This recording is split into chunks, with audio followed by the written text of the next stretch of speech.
Hello दोस्तों। नमस्ते, प्रणाम। मैं हूँ आपकी वंदना। मैं हूँ आपकी अर्चना। स्वागत करती हूँ अपने यूट्यूब चैनल पे आप सभी का।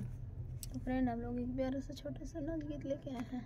कैसे लगेगा कमेंट में जरूर बताना। कुल्ला नाच गीत, कुल्ला नाच गीत। तो आप लोग को कैसे लगेगा कमेंट बॉक्स में बताइएगा।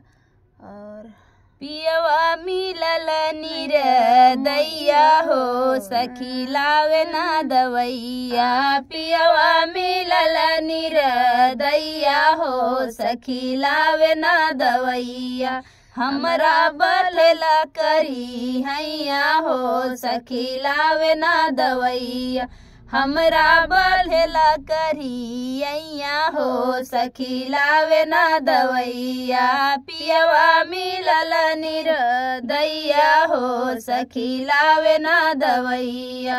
हमरा के कहे दना करेलु बहाना, हमरा से कहे दना करेलु बहाना।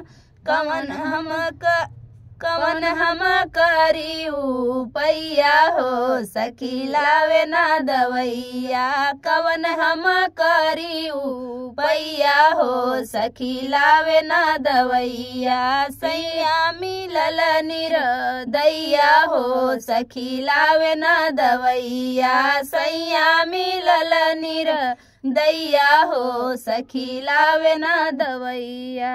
कुछ हम बोली त खूब खिसियाने, कुछ हम बोली त खूब खिसियाने। खूब खिसियाने हो खूब चिल्लाने, खूब खिसियाने हो खूब चिल्लाने। मुड़वा पकड़ी रोई मैया हो सखी लावे ना दवैया। मुड़वा पकड़ी रोई मैया हो सखी लावे ना दवैया।